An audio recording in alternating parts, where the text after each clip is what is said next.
Boys, Matchday 3 is over. We are on to episode 6 of the Stoppage Time Stooges. Christian, Jacob, Ricardo. I don't know. Are you guys ready to talk ball? Always ready. Why do you think I'm here? When are we not ready? Well, we're gonna find out. I don't know. Maybe you're here for your own therapy. No, that was last weekend. I don't know. Are you sure? I mean, yeah, I'm sure. I mean, Chelsea hasn't played since then, so what are we gonna do? What do you want me to do? Rehash that game again? I mean, we could. I don't want to. It might very well be affecting your life. Well, that's for my actual therapist to talk about. But the three of us are certified therapists for sports fandom. We could help you. Anyway, let's get on with this. All right. Anyways, we just had a big match day 3 in the UEFA Champions League happen. We had Europa League action, including my Brighton and Hove Albion FC getting their first 3 points, their first win ever in European play. We're gonna talk Tonali suspension, but first, let's talk about the Champions League. Let's do that. I think that's a good idea. So, match day 3 happened. Guys, any takeaways from your end? I got one. What a joke AC Milan is. Let's get that out of the way. They stink. Okay, did they not know that they were in the Champions League? Did someone have to remind them? It's like they forgot based on the way that they play. No one seems to care. They're all lifeless. The attack. Pulisic, Leao, Giroud. Talk about uninspiring soccer. God almighty. That game against PSG, I mean, again, and the defending. Again, Yunus Musa is tying his shoes during a corner and standing around like, oh, wait, the game's on. Oh, wait, I didn't know that. And then they scored a goal. Well, the whole AC Milan defense minus Fikayo Tomori's half-hearted effort, I'm pretty sure it was him, we're just sleeping.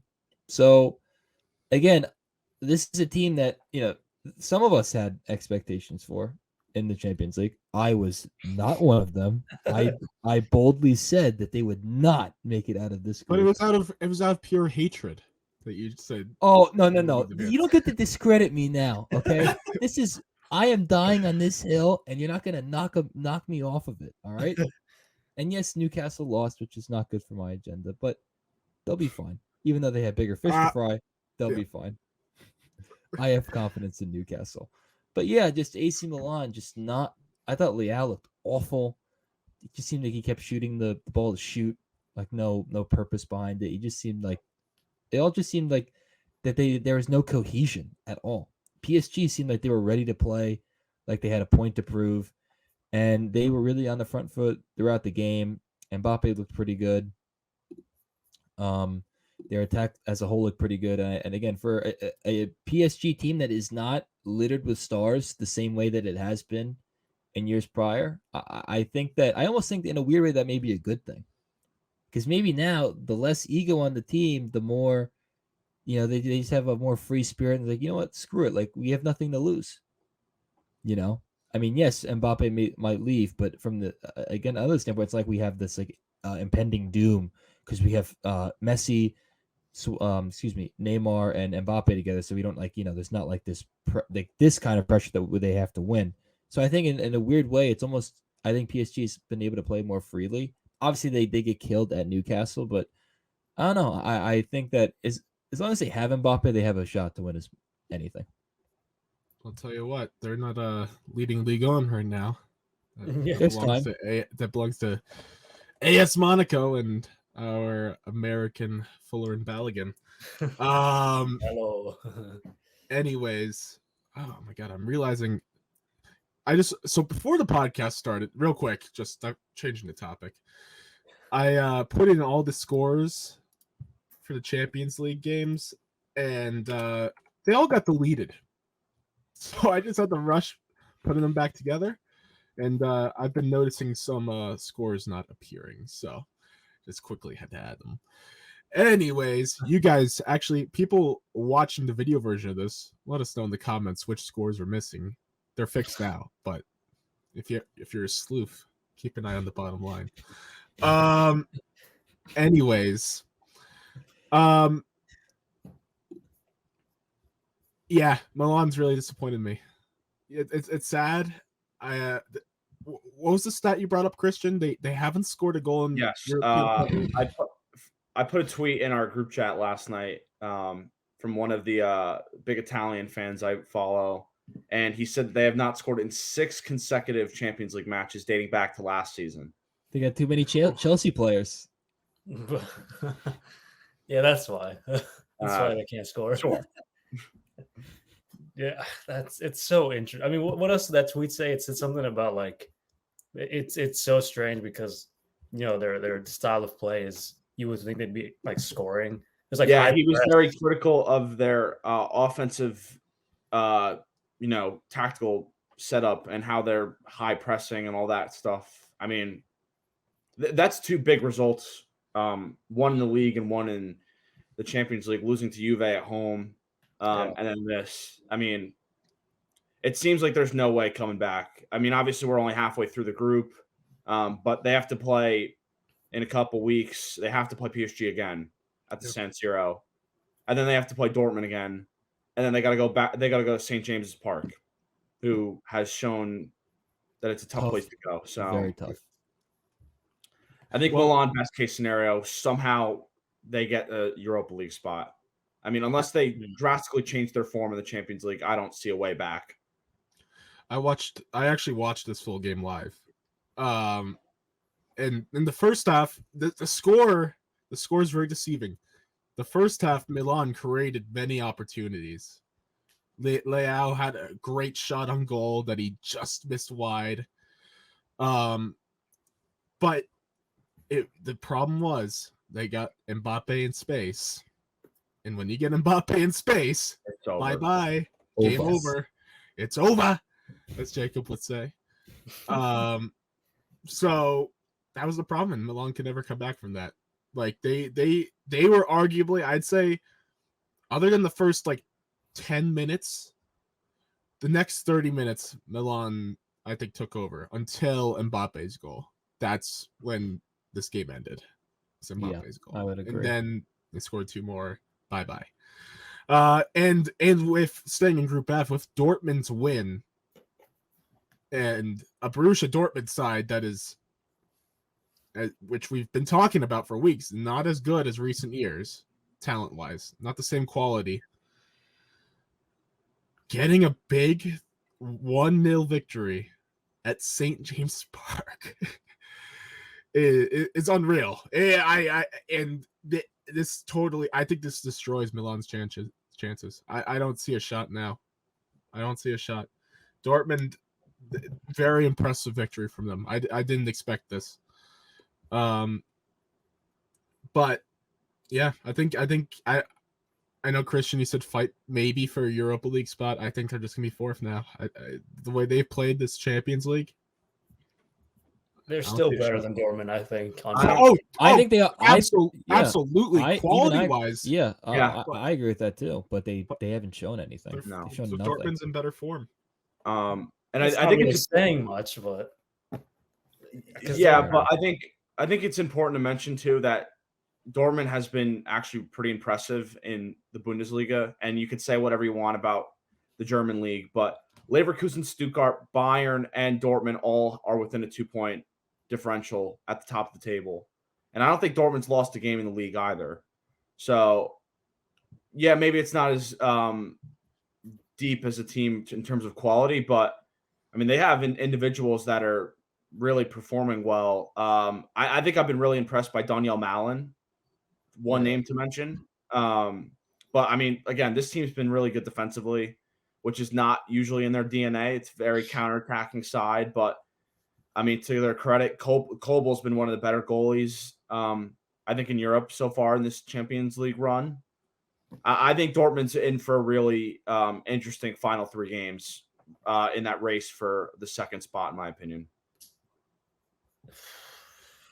I mean, I just want to touch on Newcastle. I mean, you're at home again, like that. That's when I feel like I've been saying this for the entirety, really. I mean, it's just so important to get points at home and And they also dominated this game for the most part. It's just, I mean, yeah, shots might have been even, just about the same, but still, and I know they lost. I think they lost Isak to an injury, but that's obviously a huge blow long term too. But I mean, still, you got to find a way to at least get a point out of that, because I mean, especially in this group, this is, I mean, it's just going to be tight, and points are going to be like so much more important going forward. I mean, it's just the toughest team. This literally is the toughest group, so it's disappointing that they couldn't get at least one out of there.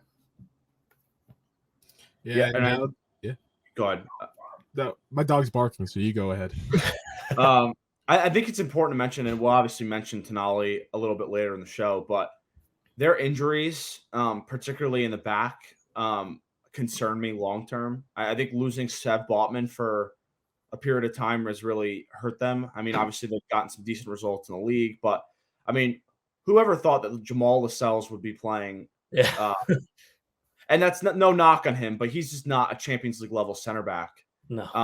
And Fabian Schär's been good. Dan Burns been solid, but I just think if they continue to deal with some injuries, particularly in the back, against the quality in the front line for these teams in the group, I think they could be in some trouble in terms of qualifying, because I think Seb Botman's probably their best center back, and without him, it just looks a lot different. And Jamal Lascelles has been fine. But I think when you're going up against Fulkrug and you're going up against Olivier Giroud and Kylian Mbappe, I mean, these are guys that are just going to punish you. So I think they really do need to get fully fit. Obviously, they're going to lose Tonali for a long period of time, but they do need to get fit. Otherwise, they're in some trouble. Yeah, I think I would agree with you. I think that Newcastle's back line, their defense is definitely their weak point in their team, with the exception of Trippier. I think he is very strong. He's also I think he's pretty sure that he's their captain. So he's not someone that I have any worries about. And I think that he does so much for the team with the free kicks, with his defending, with his leadership, with everything. But the center backs, I would be concerned about. They're just not, I don't think they're that fast. They're not just very, I mean, Dan Burns, people like him a lot. He's, he was like memeable in that game against PSG for some odd reason or something like that. But these aren't guys that you're going to be, losing sleep over if you're playing against them. So I think that's their big concern. But again, with the money that they do have now, with this still relatively new ownership at Newcastle, with January not coming up, but sort of, leering, coming soon, I think that they should definitely invest in a center back or two. If I were them, I would. If Newcastle, if they get out of the group of this Champions League group and they advance, that they have to find a way to bolster their back line. They just have to. Yeah, I think that was a good discussion on that. I have 3 matches personally I want to touch on. First being Man United in Copenhagen, which was a great match, and who other but Harry Maguire to score the game-winning goal for Man U, and Andre Onana to stop the penalty during the last minute of the game. Like that was a must-win for Man U. They absolutely had to win that, and in Old Trafford too. I mean, you had to win, and I mean, give him credit. Harry Maguire stepped up. Andre Onana stepped up. 2 of the most criticized players on the squad this season. They stepped up. So credit to them. Good for Man U. Even though, they're my ex. I can't stand Man U, but whatever. I just need to point out, like, the way that the players, like, kind of just celebrated with, and like, Onana, the way they supported, like, it was just, it's good to see. Maybe this is a turning point for Onana. Maybe this is the moment he needed. I think so. I hope so. I mean, we know he's a really, really good goalkeeper. And it's just, obviously it's been a tough time for him adjusting to the Premier League and just, all the nerves and emotions coming with that. So to see something like that, I mean, it's just, hopefully, it only gets better from here. And that was a very tough penalty shot to stop too. That was hit with a lot of pace, and Onana just, guessed correctly and was able to put a paw on the ball. Yeah. So. Yeah, I agree with what Ricardo said. I think Onana needed that in the worst way possible. Same with Maguire. Obviously, even though he's a center half, he's not going to be a goal scorer. Still, he had that moment in front of the home crowd in a big game.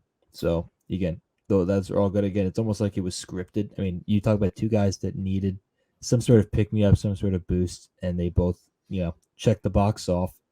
And again, big for United. They could not suffer a third straight loss in the UCL, especially with them being at home.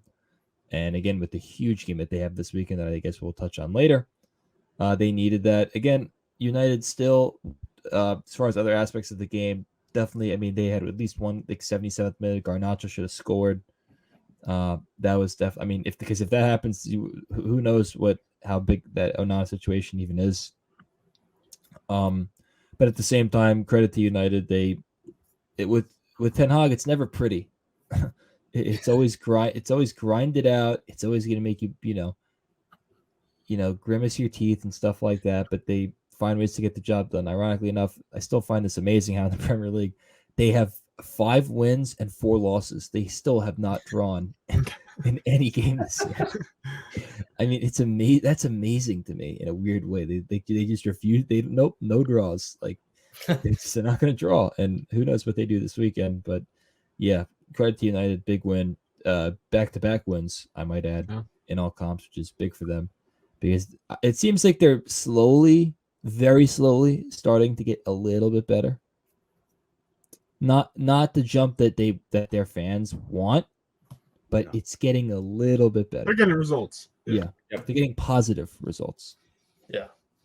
And I think it comes at a huge time, too, as Jacob mentioned, that must-win spot because their next fixture in the Champions League is back at Copenhagen.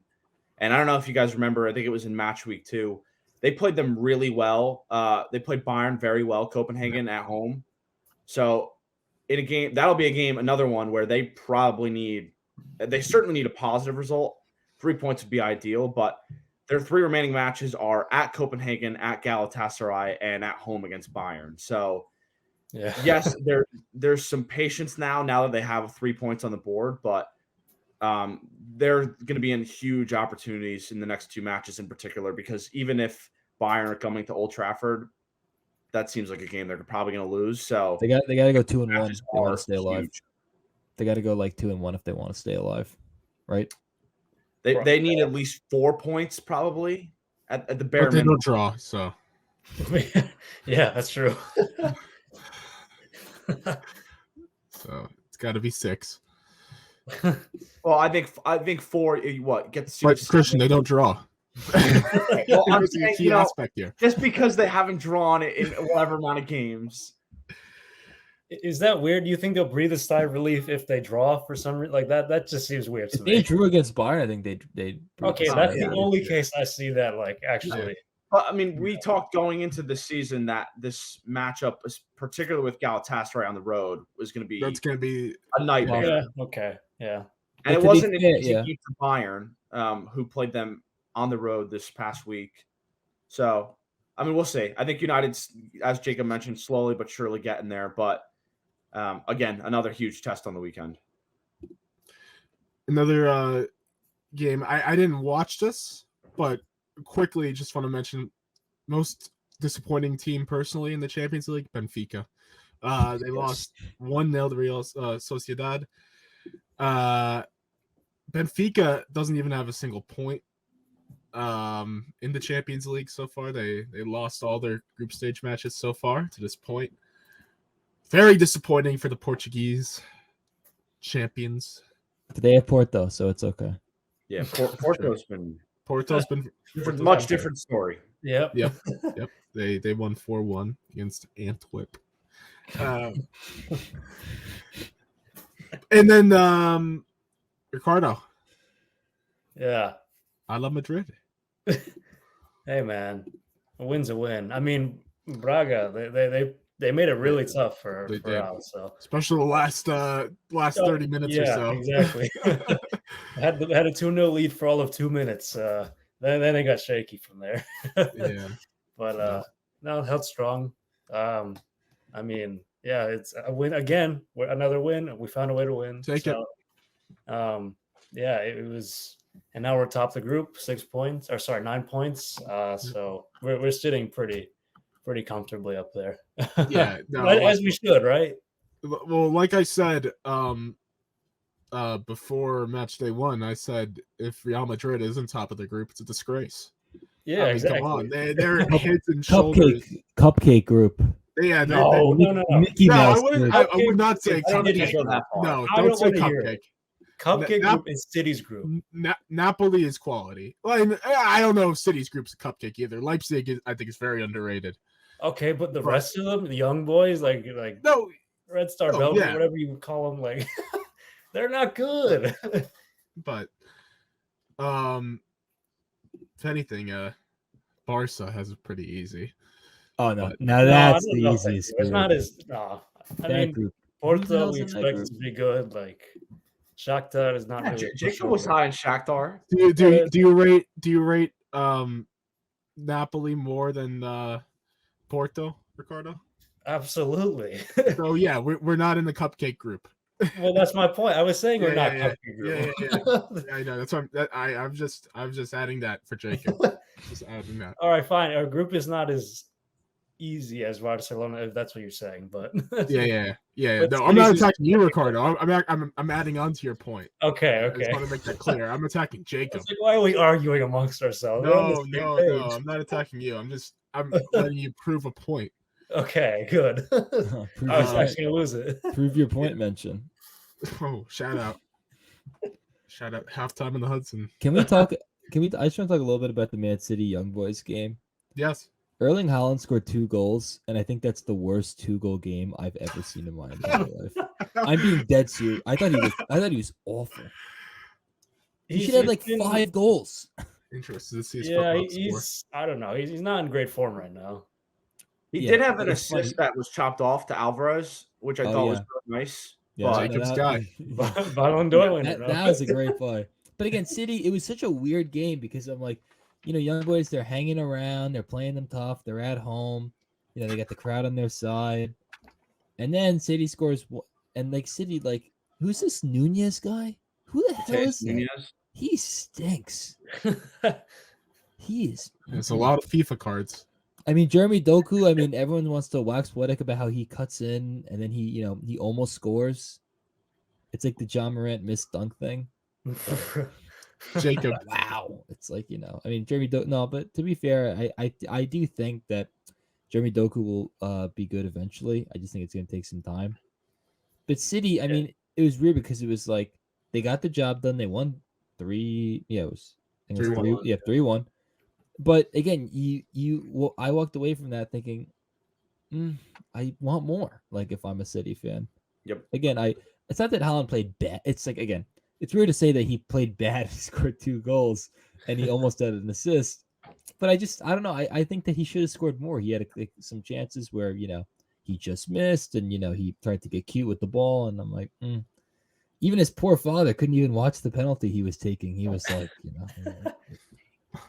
Jacob, you want to know his foot mob score? What the hell is foot mob? What is this? Again. We've gone over this. He got a 9. What is this? Is this like the war of soccer? Is this like war for soccer? No. It's not like war? No. So what is it? Foot mob's a platform. It's just a rating out of 1 to 10 for every player for every game. It's like a PFF grade. Imagine if there was war for soccer. God. That's another topic. Predicting wars for our least favorite players. That would kill the sport. Kai Havertz's war.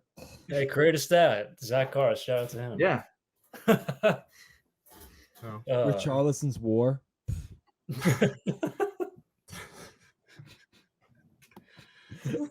Jose's war in that game. Like, what was the game where he missed like 50 shots? In the Champions League? Was that Union Berlin? Hoslo? Yeah.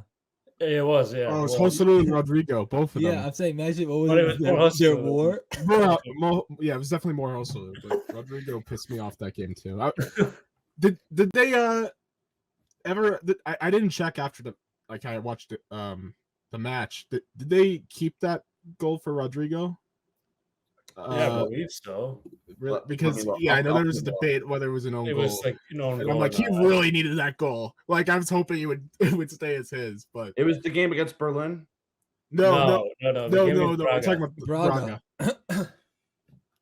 It's according to FootMob, it's still a Rodrigo goal. That's what I Okay, thought, good, yeah. good. I don't think they I hope for his sake that it's still his goal because he really needed that. Yeah, I mean, yeah. But- yeah, Good, yeah, good. Relief. yeah, massive scored. relief. And then we didn't even say Jude scored, but Dude, yeah, I mean, this point, you you don't don't need even to at say this it. point. yeah, like I'm not even What is Jude's foot mob rating? Like, is it always 10? no, It's not. no, it's definitely not. I do want to know his average foot mob rating. I also do. that'd be I interesting. feel like it's got to be an 8 at least. But no, Maybe that's too low. Jude only had an 8.2. What? That's actually really good for foot mob. Oh, so Standards. they're tough graders. Yeah, like you had a good match if you had a 7 rating. So let me get this. So what happens if someone scores a hat trick? What is it, like a 4? Yeah, you're probably gonna get like at least an 8.8. 8.8. Yeah, it's very nuanced. Yeah. I don't know. It varies. I do want to mention one player. We were talking about Sociedad before. We were talking about Benfica, but Sociedad, top of the group. And Brahis Mendes, the midfielder, has scored in every single Champions League match so far, which is really impressive for when I've watched him play and them play. He's like more of an 8, not a guy who's playing as a 10. So I think a lot of credit goes to him because he's come out of nowhere and scored a bunch of goals in the Champions League. So, yeah, I mean, they're playing well. Kubo's been really active on that right wing. So a lot of credit goes to Sociedad and what they've done so far. Is it bad that I like Kubo now? Like, because he never got a chance at Real Madrid. So, like, I mean, it's a very similar situation to Odegaard, right? yeah, pretty much. Yeah, it's kind of a similar thing, but I don't know. For some reason, with Odegaard, it's like, yeah, I think he's good and all. I just didn't like him as much as I do with Kubo now. Which, if that makes sense, is weird. Yeah. I don't know. I don't really know how to explain it, but I love, man. I hate saying I love Odegaard because he plays for Arsenal. It annoys me, but man, what I would do for that man to be on my team. Oh, it's on tape. I don't care. Love- I think he's a love Odegaard. tremendous Traitor. player. Why couldn't we give him an Enzo Fernandez contract? That Because he didn't stand next to Messi during the World Cup. You're right. He wasn't even at the World Cup. I was gonna say if anything stands next to Holland, but Come on, that's no, 50 million right there. I know. That's why he wasn't. I don't know if he was a Ballon d'Or nominee, but I know That's if he was at the World That's Cup, why. he would've That's been- why Julian Alvarez is about to get 350. He's worth every penny or every pound or whatever. I have done a complete 180 on Julian Alvarez. Oh man, This your guy guy. is the real deal. Oh, His finishing ability, which everyone knows is the thing that I care about the most in a striker. This guy is insane when it comes to his finishing ability. he's gotten better. Yeah, as a finisher. He has like 7 goals already Yeah. in all comps. The season just started. Well, I wouldn't say just started. We're All right, like well, I'm sorry. we're over 2 months in.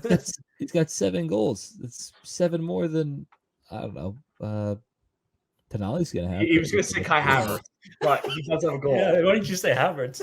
I don't know. I He forgot. scored a penalty. Well, he's a bum. I don't want to talk about him. Nothing beats.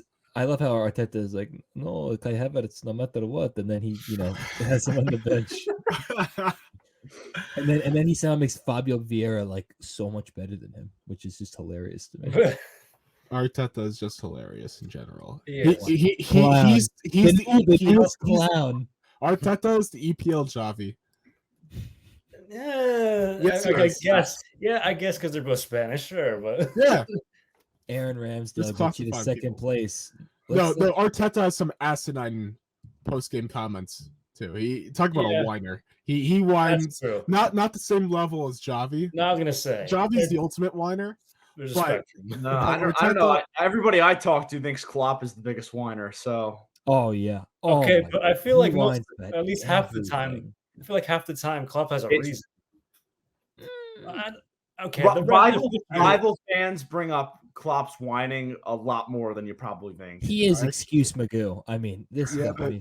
but- I do like Jurgen Klopp. I'm not gonna lie. I mean, I like it. Well, I do obviously, I'm a Klopp guy, so I Quickly, guess I don't too. pay attention to Klopp whining all that much. Well, fair. he's actually a good manager. So, So, like, are you saying Arteta's not? no, Arteta's good. I'm not saying that. Better than Javi, I right? like Jurgen Klopp more than Mikel Arteta. Okay, fair. Especially like, I mean, I know Arteta. I mean, if we're gonna go back to his history as a player, I mean, not being on the Spanish national team and trying to get English citizenship to play for England. That story's hilarious too. I mean, which makes sense for him because he couldn't get on Spain's team, but it's just hilarious. Shit. Anyways, Getting off track. quickly want to touch on Feyenoord. yes, I was about to say that's Yeah, Santi. Santi had a brace. Beating Lazio 3-1. Very Hey. disappointed. And- in and now- The only bright spot of the Mexican national team. He Very is true. really good though. He Yeah, is. we should really discuss him because I've watched that game. His positioning in the box is incredible for a 22-year-old.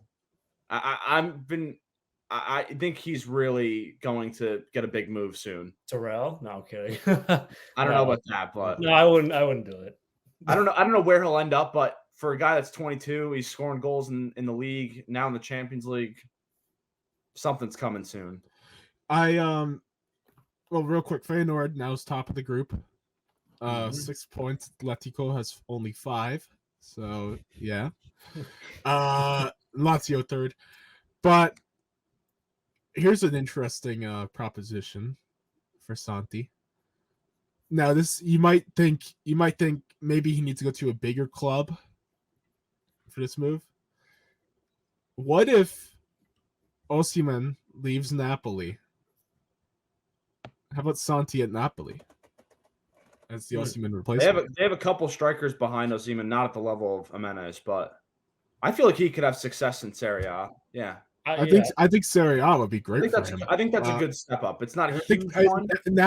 Napoli is still a big enough club, especially in Serie A. So it's historic. I think it would be. I think that's like the ideal move for him. I don't think he should. I mean, maybe a La Liga side, but like, Don't go to England yet. but don't go to England. No. And I don't think he should go to France. Why? I think at this point the Eredivisie is, I mean, they have a lot of the same qualities. A lot of French teams. So, I think Serie A or La Liga would be perfect for him. Yeah, I don't know about Germany on that. I don't know if they. Germany. Yeah, that's an interesting one. Yeah. That's going to Germany is just lateral. It's not. I don't know Is if I it? agree with that. I don't know. Maybe not from the Dutch league, but I don't know. I mean, I just think in Who's terms he of gonna play for in the German league? I just think in terms of play style, he fits the Serie A mold for a striker. Mm-hmm. yeah, better than England for sure. I think he would have success though in Germany. He does have enough pace, and that's a league where it's a lot of counterattacking, a lot of pacing behind. I don't know. Jacob's right though. I don't know who he would play for because Dortmund doesn't need a striker right now. Bayern doesn't need one. Leipzig maybe if they want to play with a pair of him and Openda. Does Leverkusen need one? Boniface is going to leave. Boniface is one of the best young strikers, Nigerian, who they got from. I'm blanking on who, but eventually he'll leave. We'll see, though. I think Napoli's a really good fit, though. I like that you mentioned them. Yeah, and so, hey, Santi, give credit to him. Yep. Making the CONCACAF striker debate more interesting. Although, hopefully next year we see Ballon in the Champions League. Let's see. Any other matches you guys want to talk about? I think we should quickly touch before we move on. Arsenal with a big result after disappointment at Stamford Bridge. They needed that one, and to remember too, they did lose to Lens. So big result on the road against a team that's had a lot of success in Europe over the years. So they really needed that. Yeah, but then they also lost. Who they lose? Gabby Jesus. Gabby Jesus is going to be out for a couple of weeks. Yeah, and now Andrew Sty gets to be the guy in the limelight. Andrew Sty's good. Jesus just can't stay healthy. It's so it pisses me off. It pisses me off because now we have to see more Eddie Nketiah. But he's good. I was gonna say Eddie Nketiah. He's like the João Pedro for Arsenal. He is literally the same quality as João Pedro, which is why it pisses me off. Which is why it pisses me off. He gets this much shine. He's the exact same player. Oh my god! No, I wouldn't say that. No, yeah, they're not the same. And Nketiah probably has more of a ceiling than João Pedro. I mean, Nketiah's still like what? How old is he? Like 21? No, he's 24. Oh, he's 24. Okay, never mind. Okay, but still, like I thought Nketiah was younger. It's still João Pedro's 2 years younger. Wait. Oh yeah, he is. What? Oh. I still think he has more of a ceiling. Okay, never mind. I retract what I said. It's too early to be talking about. Oh my god, you're right. I think João Pedro still can be pretty good. So I thought João Pedro was older for some reason. I thought, I don't know. I thought he was like 28 or something like that. Yeah. He looks older. I felt like he was around for a while. I mean, let's see. Well, he signed with Watford when he was 20. He joined 19, Watford in 2019, so that would make him. So he was like 17, 18 years old. Yeah, he was that. Yeah, actually, that sounds right. That sounds about right. Because I remember like headlines about him being one of the most promising strikers in English football. So I mean, he's in the right place to develop. So don't get me wrong. I love having João Pedro. I love me some João Pedro. I love your guy. Brighton's striker depth is incredible, top notch. Evan Ferg, my guy, Evan Ferg. He got some playing time last night too. What happened to Evan Ferg? He got hurt, so he's coming back from injury. Oh, so they want to work him back. Yeah. So De Zerbi's smart, and because he's a good manager, he doesn't want to play him a full night. All right. So João Pedro, who is a very good backup striker, scored yesterday, by the way. Okay, we'll get into that game. Biggest win of Brighton's history. About time. Anyways, any other takeaways, guys? No. I think that's a good time to transition. Yeah. I mean, I think I felt like we touched on every match but Lens PSV. Yeah. I mean, I think it's a good time to flip over to Europa. Yeah. Good point for PSV. That's all I'll say. Good point for PSV. They got to mention. Alec Tillman assist, or right? Was an assist? I think he got an assist. Anyways, whatever. Europa League. He got an assist. Okay, good for the U.S. agenda. Perfect. He should be the backup to Gio Reyna on the U.S. men's national team.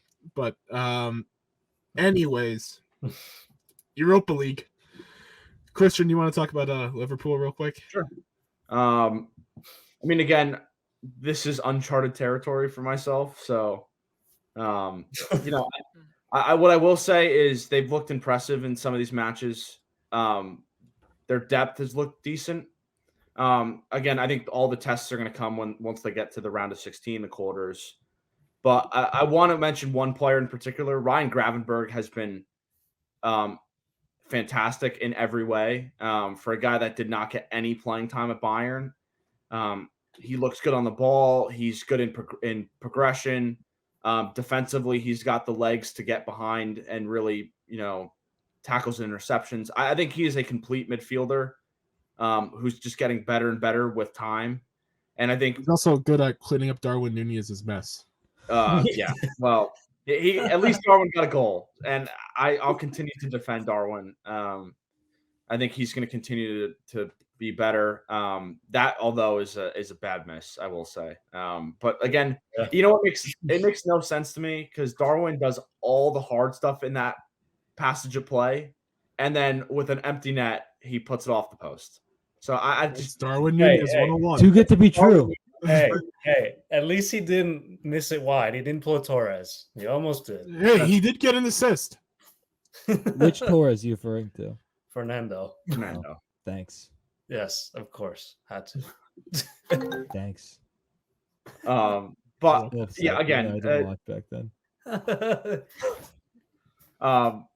I think Gravenberch continues to be a shining light in a team that's got a lot of different personalities, a lot of different talent. So I just think that's a guy, when we talked about him years ago with Ajax, was one of the next young promising midfielders.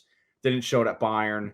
Now he's showing it at Liverpool. So I think, again, on a day where there were 5 goals, one of which was his, he's the guy that continues to shine for me. Yeah, well said. I don't have anything to add. I was too busy paying attention to my Brighton side, so I wasn't really watching. But I guess I'll move on to Brighton. Man, biggest win in the history of Brighton and Hove Albion FC. It's their first ever European win. Big 3 points. Massive 3 points for Brighton as they look to get the Europa League crown. I mean, I thought it was over when they lost to Athens. Matchday 1. I was like, it's over. They're not going to take it seriously. De Zerbi's a fraud. Yeah, no. Then yeah, you definitely thought that. No, I just was like, okay, maybe they're not taking Europa League seriously. But then I was like, no, they have to, because all the players are playing. If they can't take the Carabao Cup seriously, they got to take the Europa League seriously. Who takes the Carabao Cup seriously? Let's be real about that. City, usually. Okay, but yeah, it's United. Okay, fine. It's for the teams, apart from City, it's the teams that just don't win anything. Yeah, like Chelsea. Like Brighton. Hey, no, we're not taking it seriously. I don't know what you're talking about. No, it's the teams that don't win anything. Yeah, but they're not taking it seriously. Sorry, in recent years. Okay. No, but then they drew Marseille, and I was like, okay, now we're getting back to it. It was a 2-2 draw. It was away too, if I remember. Yeah. And I know we've been talking about how poor Ajax has been. This is my first time watching. Beyond poor. This was my first time watching Ajax live this season. Oh my god, they are dreadful. They are that. It was one of the worst footballing performances I've ever seen. Are they Baggett material? They are they're more than Baggett. They oh my god, they're front line. Listen to this on FootMob. Brobbey 5.8. He's their striker. Borges 5.7. He's their right winger. Left winger Bergwijn 6.3. Well, he's a beast. They were awful. They were awful. That must have been sarcastic. Tottenham scraps. I'm about to say. Another man's trash is another man's treasure. Yeah. Maduro, their manager is a terrorist. The way they play, it's Tuchel level bad tactics wise. No, this is worse than that. It might be worse. Ricardo might be worse. No, they were dreadful. And Brighton in the Zerbi ball ran all over them. Yeah. Oh my, Mitoma! I want to see Mitoma's heat map from yesterday. It was all over the pitch, I all can't wait over to the see him pitch. wearing a different shade of blue. No, yeah, Got Mudryk. He had a What? nice assist. Thomas, you don't need him. Yeah, we do. Him and I said Mudryk together. Mudryk at first. I was like, what? But then I got it. I just let me say one thing about Brighton. I'm gonna rain on Andrew's parade here. I mean, this is not your dad's or your grandpa's Newcastle. So I mean, we're gonna go nuts about this awful. I mean, Newcastle. Dear God, Okay, I was gonna Ajax. say.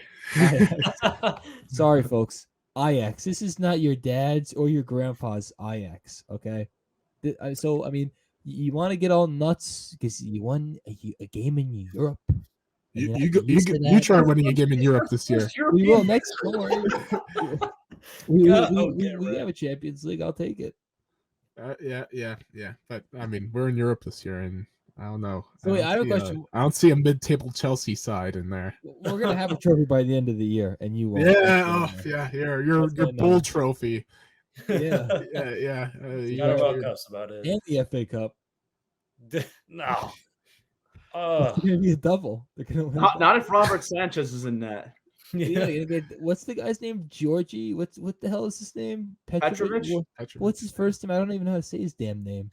That might be it. I think you're right. It's not Georgie. I know that. It's a No, you're thinking of Georgie Mihailovic, I think. no, like yeah. Let's not a goalkeeper from the freaking New England Revolution. Yeah, they're Matt Turner. They're a goalkeeping farm. That's right. Yeah. The sample size of one. What a farm that is. Who? Matt Turner. That's it, right? Not this guy. He's at a big club. Yeah. No. And he is. Doesn't mean he deserves to be at that big club. That is the other fraud that's in the net. But you know what? I'm getting off track. But yeah, I mean Brighton. Credit to them. They got nice goals from João Pedro and Ansu Fati. They were very nice goals. But again, this Ajax team is just garbage. It's one of the worst performances I've ever seen. It's a train wreck. Bad. Yeah. It's a dumpster fire. Poor Leander, our professor. Enduring all this. It's a Ajax supporter. And guess who they play on the weekend? PSV. I was gonna say that. Yeah. You know what they should do? They should ask Frank de Boer to come back. Frank de Boer, who is awful at Crystal Palace. Well, I know. They're waiting for Ten Hag to get sacked. Oh Lord. Yeah, no, but it was a solid performance. It wasn't in here's the weird part. It wasn't exactly a domination from Brighton either. Like Ajax had possession at point. Like it wasn't like final possession was 65-35 Brighton. Yeah, but like they didn't create enough chances. They didn't create. Yeah, that's my point. Like it wasn't like they went nuts. Like João Pedro missed a goal that he probably should have had in the first half. And so I mean it could have been 3-0, but hey, 2-0, I'll take it. We needed to win, and we got to win. So Europa League journey continues. Don't care how poor Ajax is. A win's a win in the Europa League, and we move on. I believe next. I believe, we're on a back-to-back of Ajax, so we go to Amsterdam next. Johan Cruyff. Yep. Rolling over in his grave. Probably. All right. I think that's enough Europa League. Can I mention one player quickly before we go? Yeah, go ahead. Coming back from injury, there was a lot of concern about Florian Wirtz at Leverkusen. 20 years old, and he had 3 assists yesterday for Bayern Leverkusen. I think he's going to be another big name to watch out for over the next 2 years in terms of getting another bigger move, like we mentioned with Santiago Jimenez. He got a good foot mount rating, 9.7. goal and 3 assists. So Leverkusen's one of the more fun sides to watch, I would say, just based off how I've seen them so far. Yeah, he's only 22. Yeah. 20 years old, not 22. But And hey, Liverpool maybe. Yeah, big time. We saw Once Salah leaves, we saw Florian Wirtz live. We did. Oh, my guy Pascal Gross. I forgot to mention him. So, rock solid in the midfield. Rock solid. That's all I'll say. All right. I guess we move on to the big guy, Sandro Tonali. Oh. He was trying to make big bets, and he got exposed for it. Yeah. Someone ratted him out.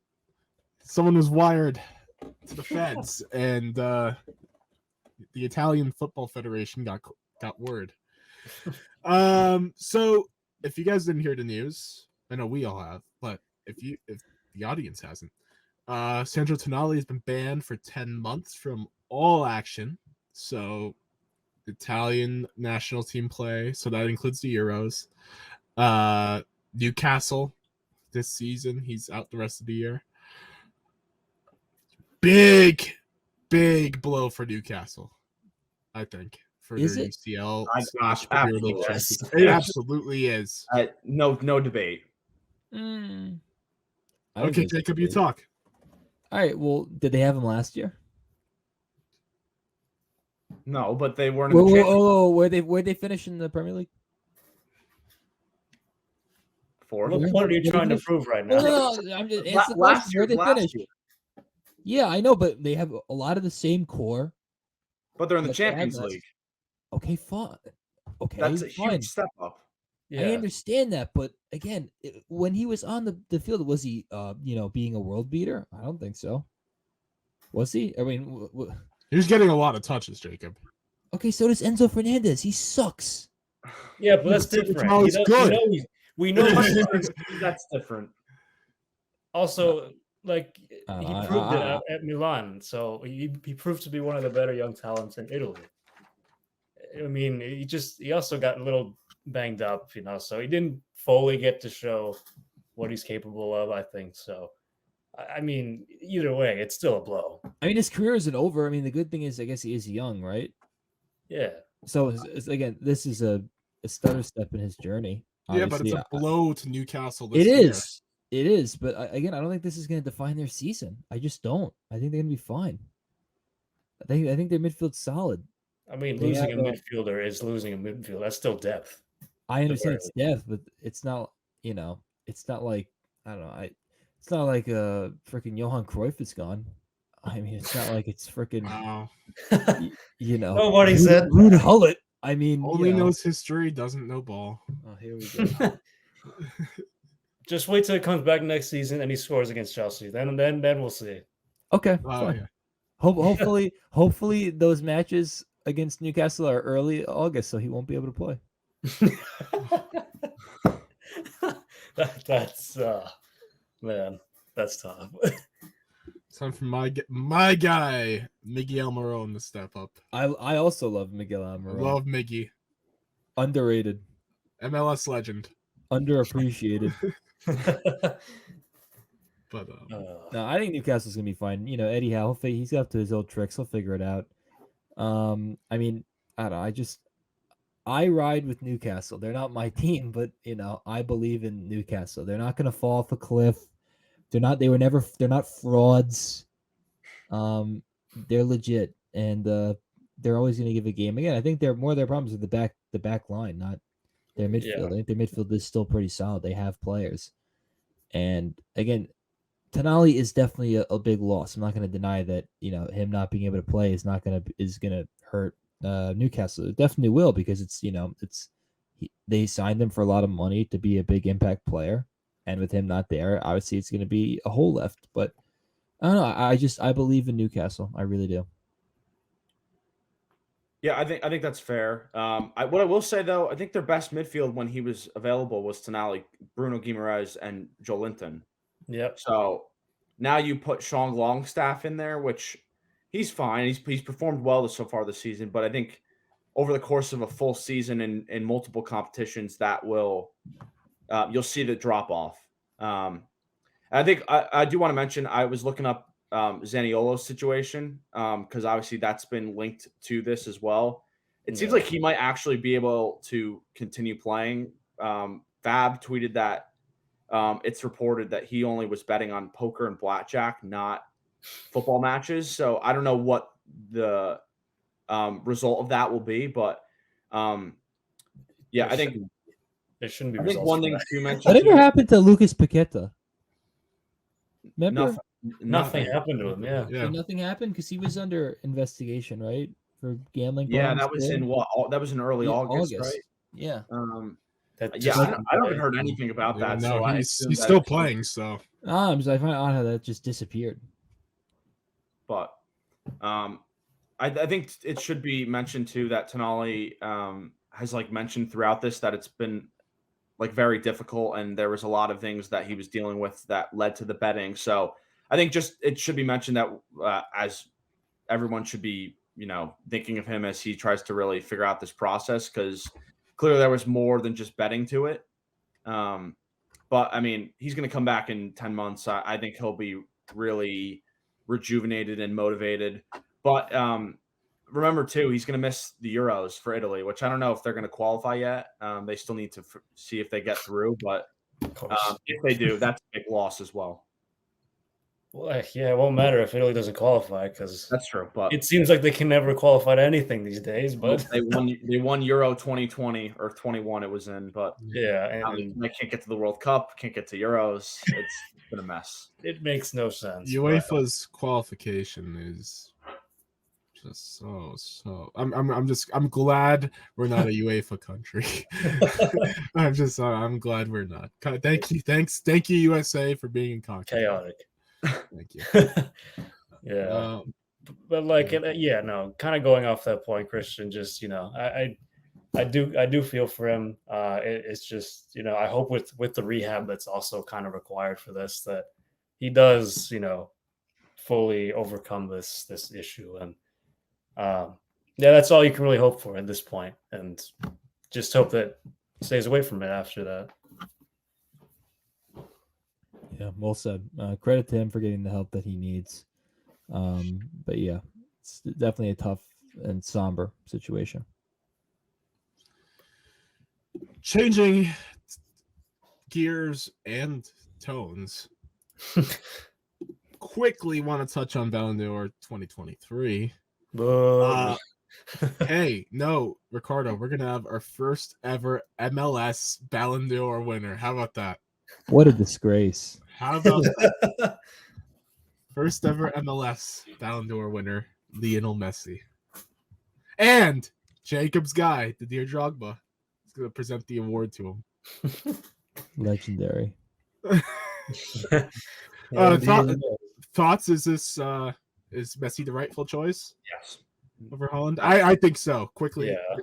Yeah. I mean, he won the World Cup. I mean, come exactly. on. That's all you need to say. That's all.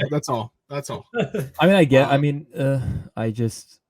I mean, that World Cup was pretty sensational. It was a great run. I do think Holland deserves a shout because, I mean, he broke a record that was set by Alan Shearer that I think many people thought was unbreakable. And he did it with relative ease. In honesty, and you want to discredit him because he scores every goal like right in front of the net and blah blah blah. But you still have to find ways to get in position. No. You still have to finish when you get there. It's a lot easier said than done.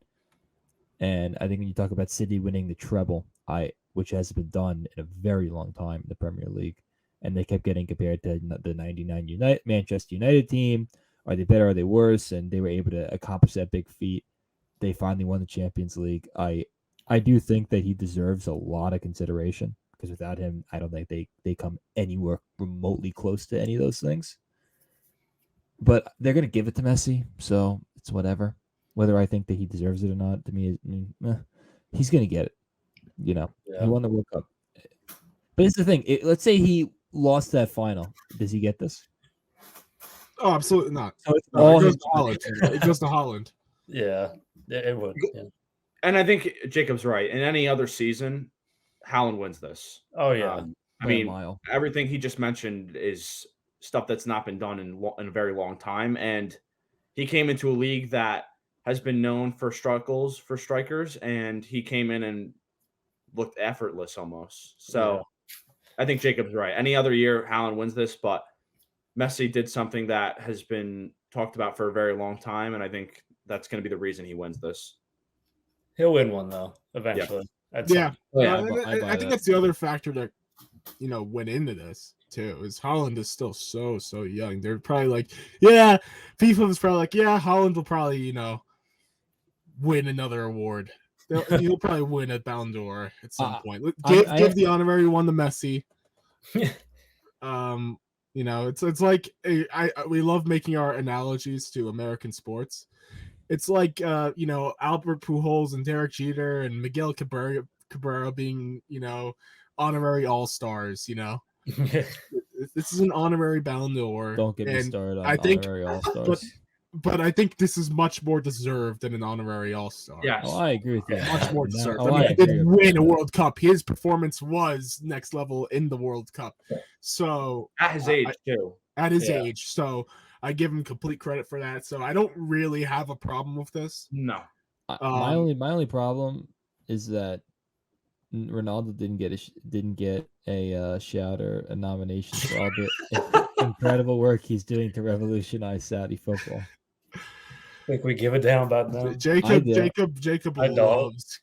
I love how Jacob loves Cristiano Ronaldo and Ricardo and I. Yeah, it's so. I've always loved Ronaldo. I've been on the Ronaldo bandwagon forever. Like he can't hang. Listen, I'm not gonna discriminate. I always liked him too, but it reached a certain point where it was just like all the happiness he gave you at Real Madrid. I know. I'm not saying he didn't. Gareth Bale gave me happiness. I love Gareth Bale too. Luka Modric gave me happiness. Tony Cruz gave me happiness. All right, on the field, yes, 50 goals in a season means nothing, huh? Antonio Rudiger gave me happiness. Gave me happiness too. Stolen from my team. Listen, it's one thing to be a total otherworldly, player and on the field, but off the field. He just wasn't. He's a family man. Right. And he is. Yeah. He is a family man. There's no disputing that. Oh yeah, he loves giving NDAs to maids in California. I don't know what you're talking about. The only reason why CRJ can play for the U.S. men's national team. CRJ? Cristiano Ronaldo Jr. You don't know about this? No. He was born in America because Cristiano Ronaldo knocked up an American, I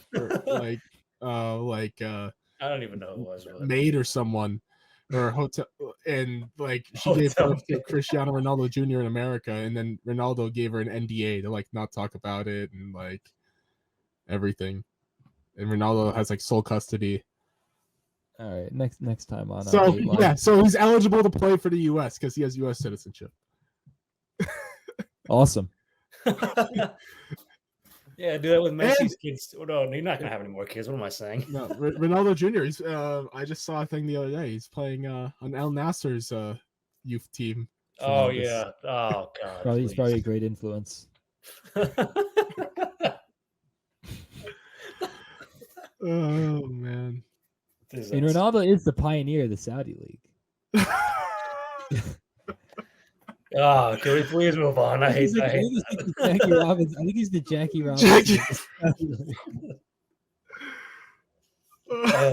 Oh my goodness! I saw they're starting a Saudi baseball league now. It's called Baseball United. You hear about this? There's 4 teams. There's Andrelton Simmons, Bartolo Colon's in it. We know Trevor Bauer is going to be in it. He's not in it. They announced all the rosters. He's not in it. Not yet.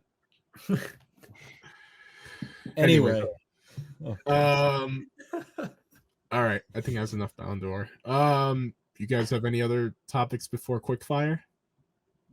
Are we gonna preview a Clasico? Are we doing? Oh my God! Yes. Oh my The god. Manchester derby, forget about that. Listen, City's gonna win. No. We're talking about the real. All right. Settle down, pal. The real derby. Are we seriously gonna sit here and convince ourselves that United has any shot of winning this game? Yes. Okay, fine. All right, debate it then. They have a 1% chance. All right, give me the reason. I don't know if I'd say that. Rasmus Højlund's built for prime time. All right, but one player Like Kirk can't Cousins do it. last Monday night. He's built for prime time. No, I don't. I think they're every off year or whatever. United gives City a tough game. They beat them last year. I mean, Fair, they did. yeah. So I don't think it's out of this world for them to be able to beat them again. They always have one game where they get rocked and one game where they play them tight. They were in much better form last year. That's also true. But form does go out. But they either win or lose. So I guess when it's a rivalry, I guess form doesn't matter. And United tend to get up. They tend to get up for rival teams. Yeah. They just It's true. That's even when they're at their worst, they get up for rival teams. And the individual talents are in the squad too. I mean, they are underperforming, which, as Ricardo mentioned, makes it seem like this game is going to be, 3-0, something along those lines. But one, United has the talent, and two, City has looked a little more vulnerable this year than in years past. So while United's not performing at, their best level, I mean, City has shown some weakness in the league, particularly. So at Old Trafford, it should be a decent game. Will it be? I don't know, but there is certainly there's a result. There could be a result in here for United. I don't see it happening, but I wouldn't sit here and say I'm going to be shocked if they turn up for this game and they get a result. Yeah. All right. Valid. All right. Do we have predictions for that game? Man City 2-0. First draw of the season, 2 apiece. No, I say 2-1 City. Højlund scores. 2-1 United. Whoa. Jacob has a rooting interest in this. So yes, of course. Goals come from who, Jacob? Bruno will definitely score. He'll score a pen. Watch. He'll score a rocket. And then not when he's a center back. And then Rasmus Højlund Rasmus Højlund scores the first one. Bruno scores the game winner. Captain Fantastic. No. Bruno Fernandes. All right, on to the real derby. The most important one. Pedri has been ruled out for Barca. Koundé has been ruled out. I believe Sergio Roberto has been ruled out as well. Is he even relevant on that team anymore? Hey, but it's still depth at least. You lose. Yeah. Hey, so I mean, I can't wait for Jude to go off and shove it to Xavi. See, that's what we think, right? No, that's what's gonna happen. That's my bold prediction. Jude Bellingham is gonna score a brace against Barca. That's the one player Barca's gonna focus on, I think. But this is Jude Bellingham, Ricardo. Jude Bellingham arrives. I understand that, but when you have someone in this form, you're not just gonna leave him to roam free. Like you're gonna have at least Xavi's too smart. Someone's gonna have to man mark him. Yes, they gotta make it personal, which they will. And this is already it's a rivalry. Like this is gonna get heated. No. Boys, predictions. What was that? Predictions. Prediction. Yeah, it's gonna be a 2-2 draw. How does Real Madrid typically fare away from home against Barca in years They've past? won 3 out of 4, I believe, in the last 3 years. I think something like that. Yeah, I think that's right. Because they beat them at the Camp Nou last year in the. Yeah, I just looked at the results. They beat them at the Copa del Rey. Yeah, that's what it was. Yeah, and pretty handily too, 4-0. Yeah, crushed them. That felt good. Ricardo, what's your prediction? 1-1. 1-1 draw. Yeah, I this is a draw. Like in theory, I think Real Madrid should win because of the injuries that Barcelona's dealing with. But I don't know. Part of me just like 3-2 Real Madrid win. Joselu game-winning header goal. I would be shocked if he even gets a No, goal. it's gonna be a Carvajal game-winning header goal. No, oh, no, Carvajal, did you see he almost had another one against Braga? it's gonna be a deflection, and it's gonna be Camavinga off a one touch. Oh, Dude, my guy. That release clause is. I can't. Oh, I love. yeah, go pay that money. I'm sure you will. Camavinga had a He looked cracker great of a in the- strike the other day too. Maybe we get a Fede Valverde strike to win the game. That one. He'll strike the ball whenever he wants from like 50, like 40 yards out. Like he doesn't care. He'll let it rip. You know, like maybe 1 out of 10 tries, maybe 15 tries will go in. But still, I mean, I guess you got to respect that aspect.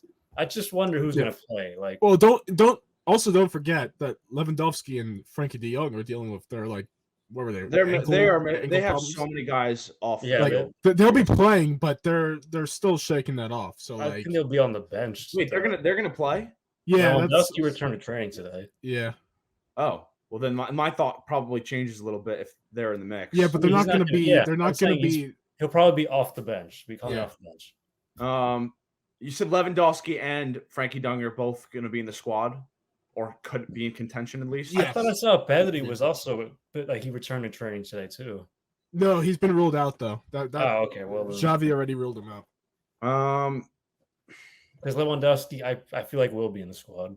Mm-hmm. Yeah, I think if he's back in the mix, at least for maybe 20 to 25 minutes, I think you're right, Ricardo. This is a game that Real Madrid should win, just based off the injury list. But I think that Barca turns up and shockingly gets a 3-2 win. Sorry, not sorry. Yeah. Lewandowski. How did that change? How did your prediction change that much? Yeah, it's not like Lewandowski. Well, no, I didn't say anything before that. Oh, you did? Yeah. I thought you had like no. I didn't give my prediction. You said it changes things. He's only going to be playing for 20 minutes. It's not going to. And he's dealing with an ankle injury. He's not going to. I didn't have Real Madrid. I thought it was going to be a draw before I even heard that. Yeah. Okay. Fine. But I think Lewandowski comes on and scores a winner. So sorry. You really think that's going to happen? Okay. But fine. You're ready to get shut out by Matt Turner and Nottingham Forest. Right, I didn't take a shot. I would have tears of joy if that happened. That's definitely not happening. My team got shut out by Nottingham Forest, and it was a disgrace. But that was early on. I know, not the new Chelsea, the new and improved. Chelsea. I can't believe We're back, baby. My guy, Mikhailo Mudryk, is finally here. And don't worry, Pochettino's he's gonna have 3 goals at halftime, then he'll take him off after 45 minutes. I mean, if you're up that That's much, not gonna happen. Why wouldn't you? Right, and then Bournemouth's gonna come on and score. They need Brentford tomorrow. Brentford must win. Otherwise, must win. Brentford's a bigger club in London. I was gonna say Jonathan Kinane would say that. He had some thoughts on that. This isn't business. This is personal. I expect really? You're back and forth. It's personal against the bees. The bees are buzzing. The freaking bees, for crying out loud! You can't beat the bees. And they beat Chelsea last year at home in like embarrassing fashion, I think, if I'm not mistaken, and that is not acceptable to you. That's with Ivan Toney. I don't care who it's with. It's not acceptable. Yeah, they beat Chelsea 2-0 at the Bridge. Can't. All right, I can't talk. All I know is this: Pochettino, don't you dare take out the entire front 3 again. Don't you do it. Well, it depends on how it's going. No. Poch played Conor Gallagher for a full 90. He does. Nick Jackson. No. Nicholas Jackson has to. I never thought I'd say these words. I want Sterling down the middle again. I never thought I'd say that. Mudryk, Sterling, Cole Palmer. Don't change it. Oh my god. It worked. Yeah, one time it did, yeah. That's enough for me. Any glimmer of hope for Jacob. Cole Palmer, man, I'll tell you what. He is something else. I'm gonna turn to Chris Collinsworth, but I'm about to say. I love. There's a guy. Cole Palmer, amazing penalty taker. I'm still waiting to find out what Moises Caicedo's good at. And yes, say it. Thank you for the 115 million. He's a central defensive mid. What did you expect? He's not going to get you goals. I'm not asking for goals. I'm asking you not pass the ball. You were earlier in the season. You were not from him. I am. He was out. A few weeks ago, you said I need him to score goals. Nice. I don't like having a midfield that. How many goals did he have for Brighton last year? Only 2. Yeah, you're not getting goals from him. All right, get one this weekend, and then you can get one in the big game. Hold on, you don't want to. Preferably against Liverpool. To win the game. Make it make sense, someone. Oh, stop it! Listen, he's good, but I want more. I mean, like, can you not give the ball away to the other team, please? Yeah, but that's Robert Sanchez's job. He wanted to be a blue. I know. It was never in doubt. I was always a blue. His mom. I know. And I it's a great story, but it's time to. I want results. We let him wear Gianfranco Zola's number. No one's worn that number in 20 years. They wear it with pride. Don't disgrace it. Oh. But anyway, Chelsea, they're gonna win tomorrow. Calling it now. They better. Brentford's won their last 2 trips to Stamford Bridge, so they're going down. What's the score going to be? I don't want to get ahead of myself, but 2-3-0. No way. That's not ahead of yourself. It is. I give them 2-0 best. No, Jacob was gonna say 6-0, but then that's getting ahead of myself. Yeah. Only for Luton Town, I'll give that result. Luton Town. My God, no, honestly, it'd probably be like 2. I'd prefer 2-1 because Sanchez will give up a goal that he gave that he probably gave to. Almost gonna score 1 tomorrow at least. Yeah, him or whatever. But no, Sterling goal, Cole Palmer. No, Mudryk scores again. His rich reign of form. He scores again on a poor cross. That just happens to go in. That was skill, my friend. Oh no. I don't want to hear that. Oh yeah. That was just a mistimed cross. Oh, no. Don't discredit my guy, Makai. And he did the Jude Bellingham celebration. It was amazing. Absolute disgrace. They're not in the same class at all. He did. He was like, yeah, but no. Just no. Yeah, no, please no. No, that's for Jude. Not our guy, Jude Bellingham. And wait until Nkuku comes back. I do hope he does come back and plays really well. Yeah, I hope he comes back. Didn't you say a few weeks ago once Nkuku comes back, it's not going to be a difference? It's going to make a difference. You said this a few weeks ago. It sounds like something you'd say. You have to check the tape. I don't remember that. No, we could definitely find the goals about Caicedo because he definitely wanted that. Yeah, he was like, I need goals. Yeah, you did. You have to check the tape, sir. And of course, my dog's barking. I thought you said Mad Dog. I was like, what? Mad Dog's calling. Imagine Mad Dog talking about soccer. If AC Milan gets out of the group, I will retire from this podcast. That'll 100% be a clip on Twitter. Yes, we're clipping that. Christian, we're you're on making it. it viral. Yeah, I will go back to this point and confirm it. Oh my God! It's all right. Now Captain America is going to start going off. Yeah, for sure. Captain Italy? I refuse to call him that. Hey, really? Who? Captain America? Who? Yunus Musa? Who? Yunus Musa? Who?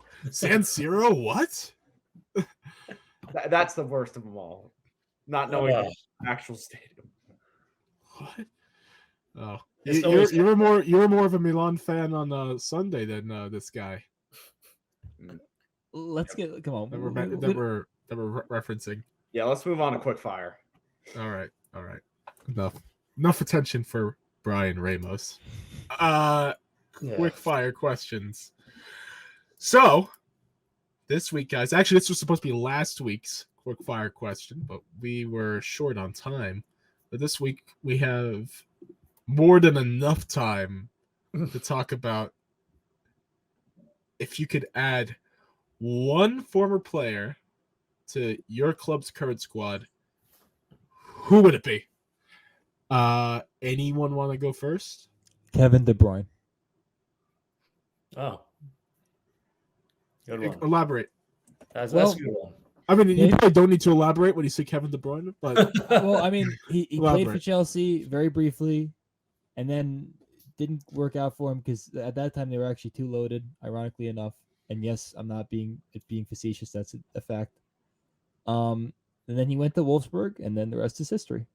And he should be wearing this blue, not the light blue, which may be nicer, but not this is the blue that he should have been wearing with his pal Eden Hazard.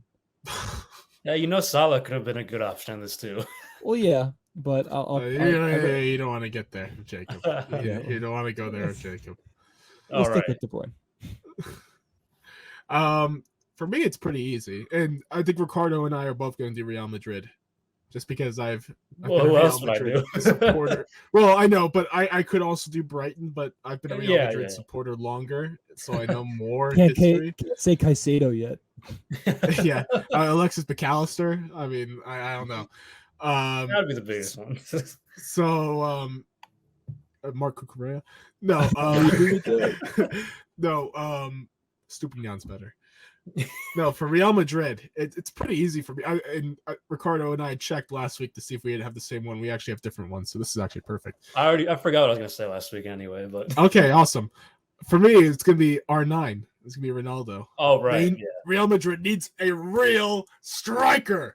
They need a striker because I love Jude Bellingham. You can't keep playing him as like a false nine. You can't keep. Actually, I want to say De Bruyne, but I think I'm gonna. In all honesty, I should say Drogba. Make more sense. Yeah. Freaking Yeah. Drogba, shut up. But Huh? I mean, it depends on the current fit of the team too. I mean, you Yeah. know, De Bruyne, his Those two factors fit in might any be- team. Oh yeah, obviously. I mean, they're two amazing players, obviously. But I mean, some different skill sets there. No, R9, Real Madrid. I mean, Ricardo and I've been going to town on this. They need a real strike. They miss Benzema.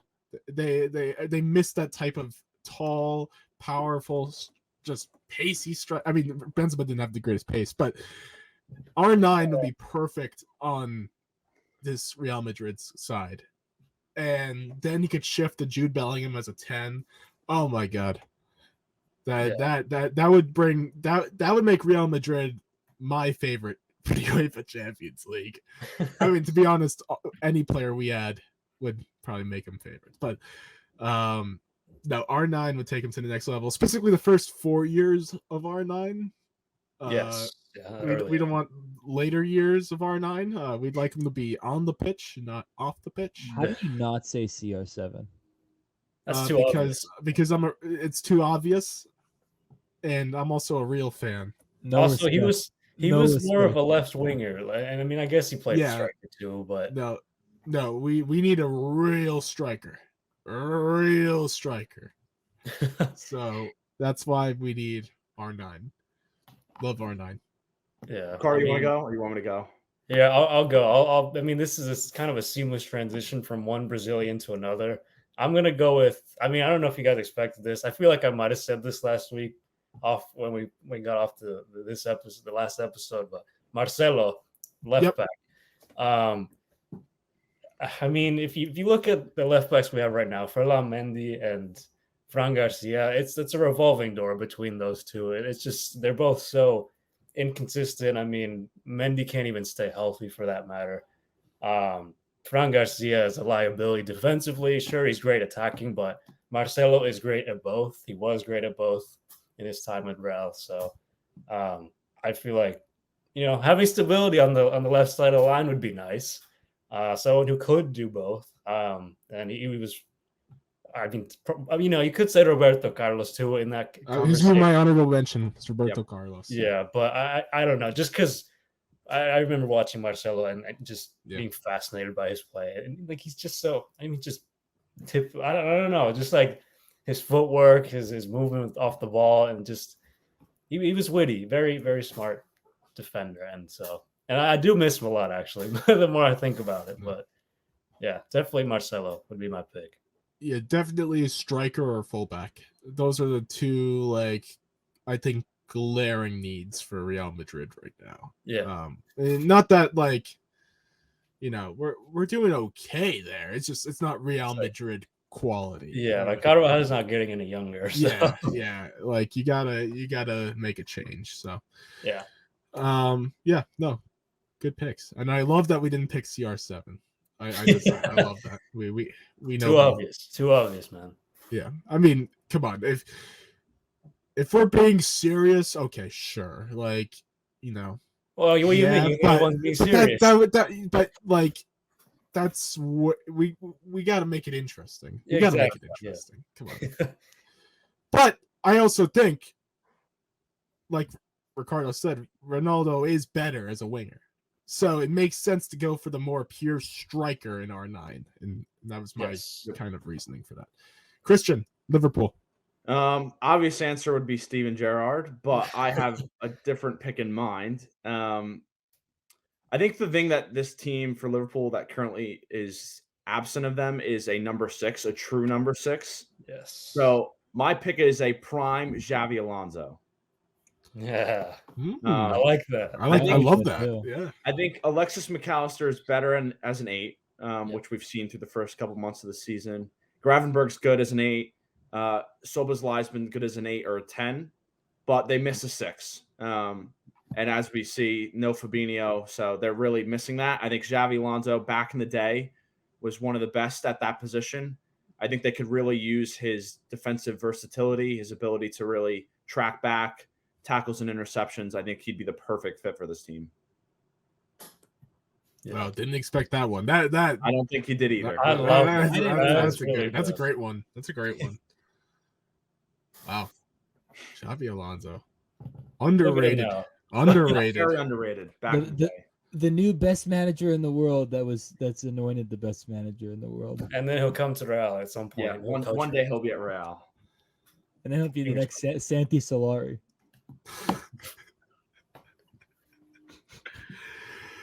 Oh God. Shall I interest you in Julian Lopetegui? God.